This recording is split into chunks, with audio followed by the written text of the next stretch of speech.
ಹಾಂ, ಇನ್ನೊಂದು important topic, social ಮೀಡ್ಯಾದಲ್ಲಿ ಏನು ಶೇರ್ ಮಾಡಬೇಕು, ಏನು ಶೇರ್ ಮಾಡ್ಬೋದು. ಕಂಟೆಂಟ್ ಕ್ರಿಯೇಷನನ್ನು ಸ್ಟಾರ್ಟ್ ಮಾಡಿ ಆಗೋಗಿದೆ, ಬಟ್ ಏನು ಶೇರ್ ಮಾಡಬೇಕು, ಏನು ಶೇರ್ ಮಾಡಬಾರ್ದು. ತುಂಬ ಜನ ಲೈಫ್ ಸ್ಟೈಲ್ ರಿಲೇಟೆಡ್ ವೀಡಿಯೋಸ್ನ ಪೋಸ್ಟ್ ಮಾಡ್ತಿದ್ದಾರೆ. ಮೋಟಿವೇಶನ್ ವ್ಲಾಗಿಂಗು ಮತ್ತು ಎಂಟರ್ಟೈನ್ಮೆಂಟ್ ವೀಡಿಯೋಸು ತುಂಬ ಜನ ಪೋಸ್ಟ್ ಮಾಡ್ತಿದ್ದಾರೆ. ಬಟ್ ನೀವು ಡಿಸೈಡ್ ಆಗಿ ನೀವು ಏನು ಶೇರ್ ಮಾಡಬೇಕು, ಲೈಕ್ ನಿಮ್ಮ ಸ್ಟ್ರಾಂಗ್ ಪಾಯಿಂಟ್ ಏನಿದೆ ಅದನ್ನು ಅನಲೈಸ್ ಮಾಡಿ ಅದ್ರ ಮೇಲೆ ವೀಡಿಯೋಸ್ ಮಾಡೋಕ್ಕೆ ಸ್ಟಾರ್ಟ್ ಮಾಡಿ. ಮತ್ತು ಇತ್ತೀಚೆಗೆ ಅಬ್ಸರ್ವ್ ಮಾಡಿರೋದೇನು ಅಂತಂದರೆ, ಎಲ್ಲ ಕ್ರಿಯೇಟರ್ಸ್ ಅಲ್ಲ, ಕೆಲವೊಂದು ಕ್ರಿಯೇಟರ್ಸು ಎಸ್ಪೆಷಲಿ ವ್ಲಾಗ್ ಮಾಡೋಂಥವ್ರು, ವ್ಲಾಗ್ ಅವರು ಲೈಕ್ ಫಾರ್ ಎಕ್ಸಾಂಪಲ್ ಎಲ್ಲೋ ಆಚೆ ಹೋಗ್ತಿದ್ದಾರೆ, ವ್ಲಾಗ್ ಮಾಡ್ತಿದ್ದಾರೆ, ಅವರು ಆಡಿಯನ್ಸ್ಗೆ ಅವ್ರದ್ದು ಲೈಫ್ ಸ್ಟೈಲ್ನ ತೋರಿಸ್ತಿದ್ದಾರೆ, ಅದೆಲ್ಲ ಸರಿ. ಬಟ್ ಕೆಲವೊಂದು ಕಂಟೆಂಟ್ ಕ್ರಿಯೇಟರ್ಸು ಅವ್ರು ತುಂಬ ಪ್ರೈವೇಟ್ ಲೈಫ್ನೆಲ್ಲ ಸೋಷಿಯಲ್ ಮೀಡ್ಯಾದಲ್ಲಿ ಶೇರ್ ಮಾಡ್ತಾಯಿದ್ದಾರೆ.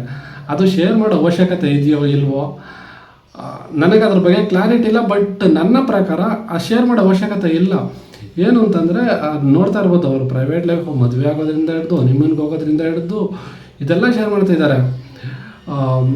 ಮತ್ತು ಕೆಲವೊಂದು ಪ್ರೈವೇಟ್ ಮೂಮೆಂಟ್ಸ್ ಕೂಡ ಶೇರ್ ಮಾಡ್ತಿದ್ದಾರೆ. Not every one, but few of them. But they are having millions of followers. ಅವರು ತುಂಬ ಫಾಲೋವರ್ಸ್ ಇದ್ದಾರೆ. ಪ್ರಾಬ್ಲಮ್ ಏನಾಗುತ್ತೆ ಅಂತಂದರೆ, ಈಗ ಯಾರೋ ಒಬ್ಬ ಅವನು ಪ್ರೈವೇಟ್ ಲೈಫ್ನ ಶೇರ್ ಮಾಡ್ತಿದ್ದಾನೆ, ಹಾಗೆ ಒಂದು ಅವನಿಗೆ ಸಕ್ಸಸ್ ಸಿಕ್ಕಿದೆ, ಅವ್ನು ಆಲ್ರೆಡಿ ಮಿಲಿಯನ್ಸ್ ಆಫ್ ಫಾಲೋವರ್ಸ್ ಇದ್ದಾರೆ, ಇದೆಲ್ಲ ಸರಿ. ಅವನು ಹಾರ್ಡ್ ವರ್ಕ್ ಮಾಡಿದ್ದಾನೆ, ಅದೆಲ್ಲ ಓಕೆ. ಅವನು ಆ ಪಾಯಿಂಟಿಗೆ ರೀಚ್ ಆಗಬೇಕಂದ್ರೆ ತುಂಬ ಹಾರ್ಡ್ ವರ್ಕ್ ಮಾಡಿ ಆ ಪಾಯಿಂಟಿಗೆ ರೀಚ್ ಆಗಿರ್ತಾನೆ, ಅದೆಲ್ಲ ಸರಿ. ಬಟ್ ಪ್ರಾಬ್ಲಮ್ ಎಲ್ಲಾಗುತ್ತೆ ಅಂತಂದರೆ, when society started following them. ಈಗ mass crowd like millions of followers ಇರ್ತಾರೆ, ಅದರಲ್ಲಿ ಮೆಜಾರಿಟಿ ಅವನನ್ನು ಫಾಲೋ ಮಾಡೋಕ್ಕೆ ಸ್ಟಾರ್ಟ್ ಮಾಡಿದಾಗ ಏನಾಗುತ್ತೆ ಅಂತಂದರೆ, ಈ ಸೊಸೈಟಿನಲ್ಲಿ ಇಂಬ್ಯಾಲೆನ್ಸ್ ಆಗುತ್ತೆ.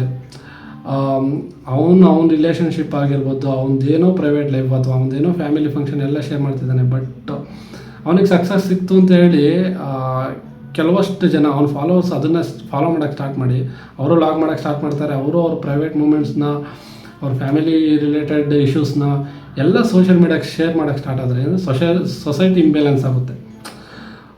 ಗುರು, ಅದು ನಿನ್ನ ಪ್ರೈವೇಟ್ ಲೈಫು, ಅದು ನಿನಗೆ ಮಾತ್ರ ಇರಬೇಕು, ನೀನು ಮಾತ್ರ ನೋಡಬೇಕು ಅಥವಾ ನೀನು ಮಾತ್ರ ಅನುಭವಿಸ್ಬೇಕು. ಅದನ್ನೆಲ್ಲ ಸೋಷಿಯಲ್ ಮೀಡ್ಯಾದಲ್ಲಿ ಪೋಸ್ಟ್ ಮಾಡೋ ಅವಶ್ಯಕತೆ ಏನಿದೆ?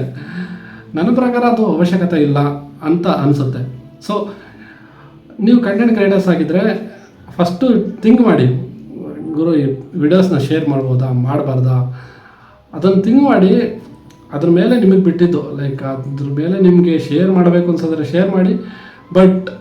But before posting any videos ನಾನು ಏನು ಹೇಳೋಕ್ಕೆ ಟ್ರೈ ಮಾಡ್ತಿದ್ದೀನಿ ಅಂದರೆ, ಏನಾದರೂ ವಿಡಿಯೋನ ಸುಮ್ಮನೆ ರ್ಯಾಂಡಮಾಗಿ ಏನೋ ಒಂದು ವಿಡಿಯೋನ ರೆಕಾರ್ಡ್ ಮಾಡ್ತೀನಿ, ಪೋಸ್ಟ್ ಮಾಡ್ತೀನಿ, ಆ ಥರ ಆಗಲ್ಲ. ನಿಮ್ಗೆ ಏನು ವಿಡಿಯೋಸ್ನ ಪೋಸ್ಟ್ ಮಾಡೋಕ್ಕೆ ಮುಂಚೆ ಒಂದು ಸರಿ ಅನಲೈಸ್ ಮಾಡಿ, ಇದು ಶೇರ್ ಮಾಡ್ಬೋದಾ ಮಾಡಬಾರ್ದು ಅದನ್ನೆಲ್ಲ ಅನಲೈಸ್ ಮಾಡಿ ಶೇರ್ ಮಾಡೋಕ್ಕೆ ಸ್ಟಾರ್ಟ್ ಮಾಡಿ, ಆಯಿತಾ. ಇನ್ನೊಂದು ಏನು ಅಂತಂದರೆ, ಈಗ ಕೆಲವರು ಸೋಷಿಯಲ್ ಮೀಡ್ಯಾಗೋಸ್ಕರನೇ ಬದುಕ್ತಾ ಇದ್ದಾರೆ. ಗುರು, ನಾನೆಲ್ಲೋ ಹೋಗ್ತೀನಿ ಫ್ಯಾಮಿಲಿ ಜೊತೆ, ನಾನೆಲ್ಲೋ ನಮ್ಮ ಫ್ರೆಂಡ್ ಜೊತೆ ಟ್ರಿಪ್ಗೆ ಹೋಗಿರ್ತೀನಿ, ಟ್ರಿಪ್ನ ಎಂಜಾಯ್ ಮಾಡಲ್ಲ. ಗುರು, ಒಂದು ಕಾಫಿ ಕುಡಿಬೇಕಂತಂದ್ರೂ ಕೂಡ ಫೋಟೋ ತೆಗೆದು ಪೋಸ್ಟ್ ಮಾಡಿ ಆಮೇಲೆ ಕಾಫಿ ಕುಡಿಯೋರು ಇದ್ದಾರೆ. ಊಟ ತಿನ್ನಬೇಕಂದ್ರೆ ಫೋಟೋ ತೆಗೆದು ಪೋಸ್ಟ್ ಮಾಡಿ ಊಟ ತಿನ್ನೋರು ಇದ್ದಾರೆ. ನನಗೂ ಅರ್ಥ ಆಗಲಿಲ್ಲ.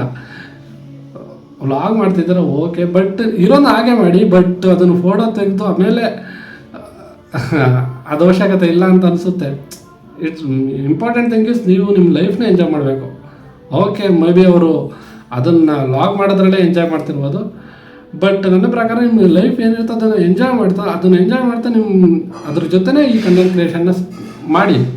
ಈ ಲಾಗ್ ಆಗಿ ಏನಾಗಲಿ ನಿಮ್ಮ ಲೈಫ್ನ ಎಂಜಾಯ್ ಮಾಡಿ, ಅದ್ರ ಜೊತೆನೇ ಇದನ್ನು ಮಾಡಿ ಅನ್ನೋದು ನನ್ನದೊಂದು ಥಾಟು.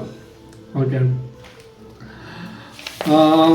ಮತ್ತು ಇನ್ನೊಂದು ಇಂಪಾರ್ಟೆಂಟ್ ಟಾಪಿಕ್ಕು ಏನು ಅಂತಂದರೆ, ಇದು ಚಿಲ್ಡ್ರನ್ಸ್ ಅಥವಾ ಕಿಡ್ಸು. ಕೆಲವರು ಪೇರೆಂಟ್ಸ್ ಇನ್ನೊಂದು ನೋಡಿರೋದೇನು ಅಂತಂದರೆ, ಇನ್ಸ್ಟಾಗ್ರಾಮ್ನಲ್ಲಿ ಅಥವಾ ಸೋಷಿಯಲ್ ಮೀಡ್ಯಾದಲ್ಲಿ ಅವರು ಕೆಲವೊಂದು ಪೇರೆಂಟ್ಸು ಅವ್ರ ಮಕ್ಳದ್ದು ಚಿಕ್ಕ ಪುಟ್ಟ ಮಕ್ಕಳಿರ್ತಾರೆ, ಒಂದು ಸ್ವಲ್ಪ ದೊಡ್ಡವರಾಗಿರ್ತಾರೆ, ಬಟ್ ಅವ್ರಿಗೇನು ತಿಳುವಳಿಕೆ ಇರೋಲ್ಲ. ಅವರು consent like without their consent they are posting their kids and their childrens photo. Consent ತಗೋಬೇಕನ್ನೋ ಅವಶ್ಯಕತೆ ಏನಿಲ್ಲ. Parents they can post their videos, but ಗುರು ಅದು ಮುಂದೆ ನಿಮ್ಮ ಮಕ್ಕಳಿಗೆ, ನಿಮ್ಮ ಚಿಲ್ಡ್ರನ್ಸ್ಗೆ, ನಿಮ್ಮ ಕಿಡ್ಸ್ಗೆ ತೊಂದರೆ ಆಗ್ಬೋದಲ್ವಾ? ಗೊತ್ತಿಲ್ಲ ನಮಗೆ ಹೇಗಿರುತ್ತೆ ಅಂತ. ಬಟ್ ಯಾವುದೋ ಒಂದು ವಿಡಿಯೋ ಪೋಸ್ಟ್ ಮಾಡಿದ್ರು ಓಕೆ, ಬಟ್ ಕಂಪ್ಲೀಟ್ ದರ್ ಚೈಲ್ಡ್ಹುಡ್ನ ಏನು ಅಂತ ಅದನ್ನೇ ಮಾನಿಟೈಸ್ ಮಾಡೋಕ್ಕೆ ಟ್ರೈ ಮಾಡ್ತಾ ಇದ್ದಾರೆ. ಒಬ್ಬ ಪೇರೆಂಟಾಗಿ ಅವ್ರ ಚಿಲ್ಡ್ರನ್ಸ್ಗೆ ಏನು ಬೇಕೋ ಆ ಮಗುಗೆ ಏನು ಬೇಕೋ ಅದು ಬೇಸಿಕ್ ನೀಡ್ಸ್ ಅದ್ರ ಪೇರೆಂಟ್ಸ್ ಆಗಿ ಅವ್ರನ್ನ ಪಾಲನೆ ಪೋಷಣೆ ಮಾಡಬೇಕು. ಅದನ್ನು ಬಿಟ್ಟು ನೀನು ಆ ಮಗು ಲೈಫ್ನೇ ಕಂಪ್ಲೀಟಾಗಿ ಸೋಷಿಯಲ್ ಮೀಡ್ಯಾದಲ್ಲಿ ಹಾಕಿ ಅದು ಮಗು ಆ ಮಗು ಲೈಫು ರೂಯಿನ್ ಆಗುತ್ತೆ ಅಂತ ಹೇಳ್ತೀರ. But may be going forward ಆ ಮಗುಗೆ ಅದು ಇಷ್ಟ ಆಗದೆ ಇರ್ಬೋದು ಅಲ್ವಾ, ಗೊತ್ತಿಲ್ಲ. ಸೊ ಚಿಲ್ಡ್ರನ್ ಚಿಕ್ಕ ಮಕ್ಕಳು ವೀಡಿಯೋಸ್ನ ಪೋಸ್ಟ್ ಮಾಡೋಕ್ಕೆ ಮುಂಚೆ ಒಂದು ಸರಿ ಯೋಚನೆ ಮಾಡಿದ್ದು ಬೇಕಾ ಬೇಡವಾ ಅಂತ. ಮುಂದೆ ಹೋಗ್ತಾ ಆ ವಿಡಿಯೋ ಆ ಮಗುಗೆ ತೊಂದರೆ ಆಗ್ಬೋದಲ್ವಾ, ಆ ಪರ್ಸ್ಪೆಕ್ಟಲ್ಲೂ ಯೋಚನೆ ಮಾಡಬೇಕು. ಸೊ ಯೋಚನೆ ಮಾಡಿ, ಯಾವುದೇ ವಿಡಿಯೋ ಆಗಲಿ, ಮಕ್ಕಳು ಅಂತಲ್ಲ ಯಾವ ವಿಡಿಯೋ ಆಗಲಿ, ನೀವು ಪೋಸ್ಟ್ ಮಾಡೋಕ್ಕೆ ಮುಂಚೆ ಒಂದು ಸರಿ ಯೋಚನೆ ಮಾಡಿ ಪೋಸ್ಟ್ ಮಾಡಿ. So this is my thoughts about content creations. So ನಾನು ಏನು ಡಿಮೋಟಿವೇಟ್ ಮಾಡಬೇಕು ಅಥವಾ ಇದನ್ನು ಮಾಡಬೇಕು ಅಂತ ಹೇಳಿಲ್ಲ. ಬಟ್ ಇದೆಲ್ಲ ಪಾಯಿಂಟ್ಸು ನಮ್ಮ ತಲೆಯಲ್ಲಿ ಇರಬೇಕು. ನಾವು ಕಂಟೆಂಟ್ ಕ್ರಿಯೇಷನ್ ಸ್ಟಾರ್ಟ್ ಮಾಡ್ತಾಯಿದ್ದೀವಿ, ನಾವೇನೋ ಮಾಡ್ತಾಯಿದ್ದೀವಿ, ಸೋಷಿಯಲ್ ಮೀಡ್ಯಾದಲ್ಲಿ ನಮ್ಮ ವೀಡಿಯೋಸ್ನ ಪೋಸ್ಟ್ ಮಾಡ್ತಿದ್ದೀವಿ ಅಂದರೆ ಇದೆಲ್ಲ ಪಾಯಿಂಟ್ಸು ನಮ್ಮ ತಲೆಯಲ್ಲಿ ಇಟ್ಕೊಂಡು ವೀಡಿಯೋಸ್ ಮಾಡೋಕ್ಕೆ ಸ್ಟಾರ್ಟ್ ಮಾಡಬೇಕು. ಸೊ ಎಲ್ರಿಗೂ ಇದೆಲ್ಲ ನನ್ನ ಥಾಟ್ಸ್ ಅಷ್ಟೇ.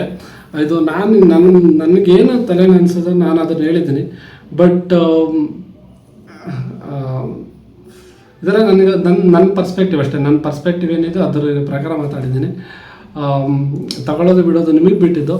ಬಟ್ ಇದು ನನ್ನ ಥಾಟ್ಸು. ಓಕೆ, ಎಲ್ರಿಗೂ ಈ ವಿಡಿಯೋ ಇಷ್ಟ ಆದರೆ ಲೈಕ್ ಮಾಡಿ, ಹಾಗೆ ಶೇರ್ ಮಾಡಿ, ಸಬ್ಸ್ಕ್ರೈಬ್ ಮಾಡಿ. Thank you. ಮತ್ತೆ ಮುಂದಿನ ವಿಡಿಯೋದಲ್ಲಿ ಸಿಗೋಣ.